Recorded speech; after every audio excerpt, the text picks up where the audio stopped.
Grizzlies fans, it is time for another game day update. Joining me for the fourth and final time this regular season, Will Guillory. The Grizzlies are taking on the Pelicans tonight on the second half of back-to-back for both teams. Both teams played last night, 7 p.m. tip. Let's give the lay of the land for the people, Will. The Grizzlies are in second place in the West. The Pelicans are currently in 8th, one game behind the Lakers and the Clippers in that 7th spot. Oh, wait. Yeah. Oh, my gosh. Okay, so the Pelicans lost to the Kings last night, but they're coming off of wins over the Clippers and the Nuggets. The Grizzlies, it seems like they just keep winning, but they had wins over the Clippers as well, and the Portland Trailblazers last night. But I want to talk about the game that you guys had last night because 6 guys had double digits. The starters played 27 to 40 minutes, a whole lot of minutes. But freaking BI, and I know the coach of the Pelicans said it. Well, he was like, "You're playing like the best player in the NBA right now." He has been on a roll. It was like 22 last night, 36 before that, 31, 26, 29, 32, 30. Like he is okay. BI, what's he been on? Yeah, really, like you said, he's been playing the best basketball of his career. And the big thing was they had a really ugly loss at home against the Lakers. The Lakers were up by like 40 on them in that game. They hit 15 threes in the first half, just destroyed the Pels at home. And after that, they had like a big team meeting where they came together and tried to adjust some things and figure some stuff out. And one of the big adjustments coming out of that was they really wanted to give the ball to BI and just run everything through him and let him really control the offense more than he ever has before. And the result has him putting up these huge numbers, and the Pels have been playing much better with him kind of being point BI. And last night, I think you kind of saw maybe that burden maybe was a little bit too much on him against a team like the Kings, where you got to score like 120 to even be, in the game with them. But yeah, I think BI, wherever they're going to go this season, is because BI is going to carry them there, and he's been incredible the past couple weeks. And the crazy thing is, it feels like he just keeps getting better, as the stakes go up for this team. We saw this last year with them in the playoffs. He really stepped up his game. So yeah, I think he enjoys this time of year, and he's really stepping up his game big time.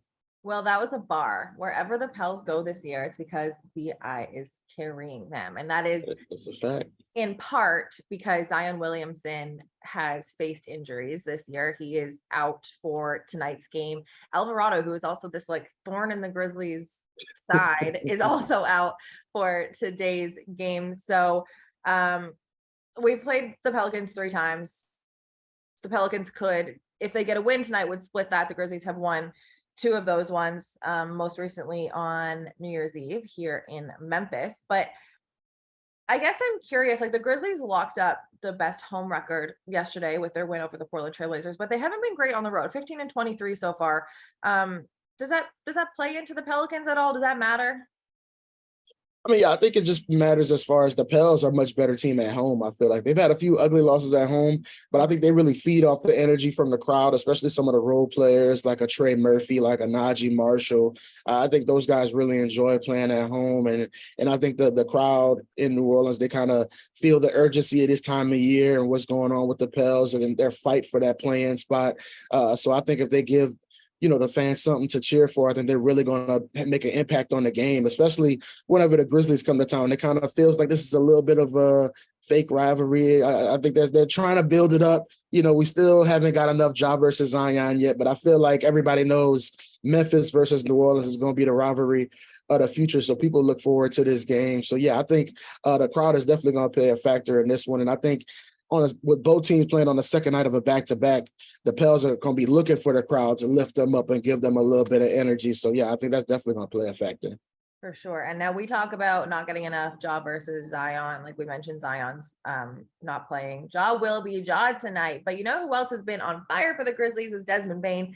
He's had 20 or more points in 7 straight games, shooting like over 40% from the 3-point line over, I think, the last 14 games or so. What do the Pels have to match up with him? Yeah, it's going to be interesting because obviously I think Herb Jones is the number 1 defensive guy for the Pels, right? So you got to put him on Ja Morant. Herb Jones. Not on Herb. Everybody loves them some Herb Jones for sure because that man can lock somebody down for sure. And I think he looks forward to going against guys like Ja Morant. But the thing with Ja is like, you can't just play Ja one-on-one. It's a whole lot of pick and roll, which makes it difficult to deal with Ja. So I think that's going to be interesting for Herb, just kind of navigating those screens and kind of trying to stay in front of Ja. That's the most difficult part. But for Desmond Bane, it's really tough defending him because it's less about half court and it's more about the way he kills you in transition with those 3-pointers, getting to the basket. So I think it's not so much about, I think they probably throw a Trey Murphy on him and see how he deals with Bane. But I think the bigger thing is just keeping Bane out of transition and keeping him from lighting you up in that way and forcing the Grizzlies to play a half court game against you. And that's where we see more of that Ja versus BI matchup. Who can get enough baskets, who can create for their teammates. But if you allow the Grizzlies to get out in transition, we know they're extremely dangerous. They start raining down threes with Kennard and Bane, and it makes life much easier for Ja. So I think that's going to be the key for the Pels is force them to play a half-court game, and you try to get your big stars involved. Okay, so we know about the big stars. Like we've covered that. Ja, Des, BI. Like we know who like the stars are. I think for this, the last one, because it's our last regular season, which could, like we were just talking about, it could maybe not be last of the season, just regular season. We've done 4 of these. We might be doing more in the future. Stay tuned. Right. I don't know. Give me like the bench guy. Like if a guy has 20 points off the bench, who would your best guess be? Like we know who the guys are. I want to know who the second unit guys are to watch out for. I think my answer would probably be Josh Richardson for sure. I think if you're talking about somebody who may potentially defend Desmond Bane, I would put Josh Richardson up there. He's one of the better defenders on this team. He's a guy who kind of goes up and down with his offense. When he's hitting, it really helps everybody else. He's a good 3-point shooter. And I think, there are certain nights where Willie Green will finish with him out there just because of his defensive presence.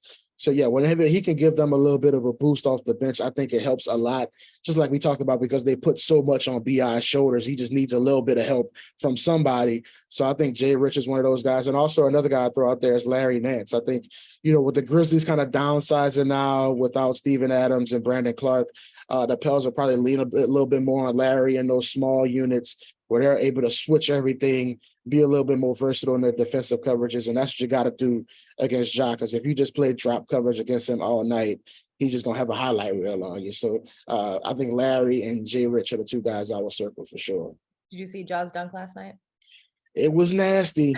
It was nasty, which is crazy because it was like, I saw it and I was like, oh yeah, just another crazy Ja Morant dunk where he just jumped over 2 people. But yeah, that's just what that man does. Crazy.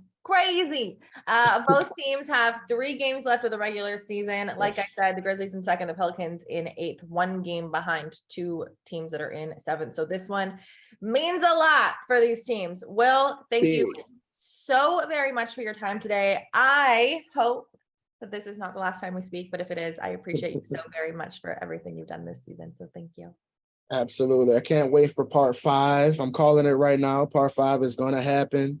Maybe I'll be in Memphis. We can do it in person. Who knows? Y'all stay tuned. Over some ribs or something. Anyway, the game is at 7 o'clock today. It's a normal time tip, and this one is on Bally Sports Southeast and the Bally Sports Plus app.